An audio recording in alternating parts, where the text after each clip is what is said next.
This shot requires quite a bit more because we need to roto out everything around Ted because Zach is in the background.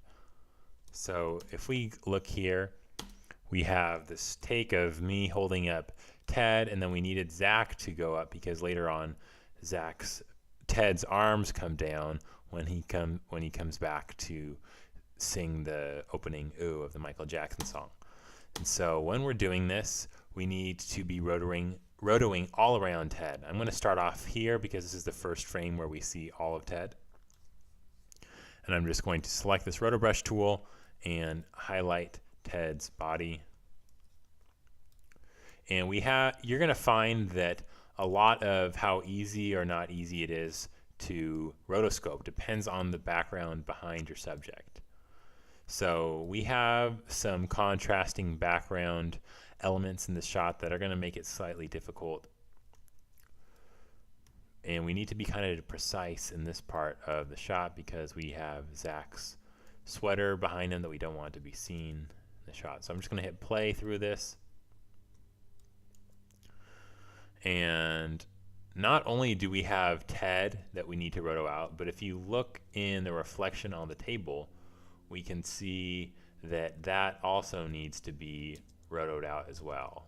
I'm not going to go over that in this lesson because it just takes a lot of time, but you get the idea and can understand how to approach the shot using the same technique that we're using now. So a lot of this is just time-consuming work and requires patience, but if you think about it, when they shot the real Ted video, they're using a completely CGI bear, and that takes an exponential more amount of time to achieve when you're lighting and modeling and animating. They have full teams dedicated to achieve an effect like that, and it's pretty cool that you can get into similar type of effect with one person just using a stuffed animal and After Effects.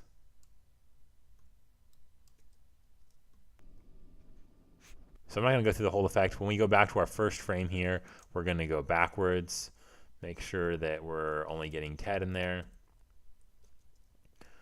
Continue to roto out. We don't want any pieces of this roto touching anything that Zach's wearing.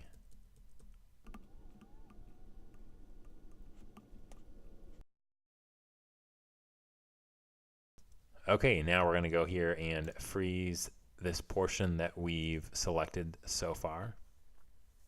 Okay, it's been frozen. I'm just going to go to the last layer that we actually worked on, which was right here.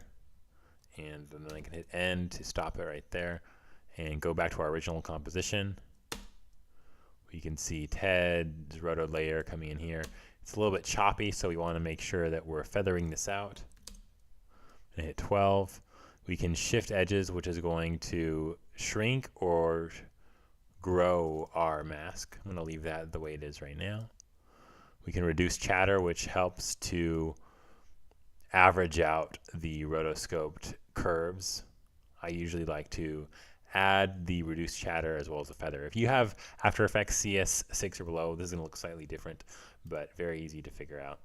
And then now I'm going to go into my project and add in this backplate. And there we can see Ted coming up. There's parts around him that are looking a little bit dark because Zach was wearing a darker colored sweater and sweatpants. So I want to minimize that by reducing the shift edge so that it shrinks it and we don't see that part.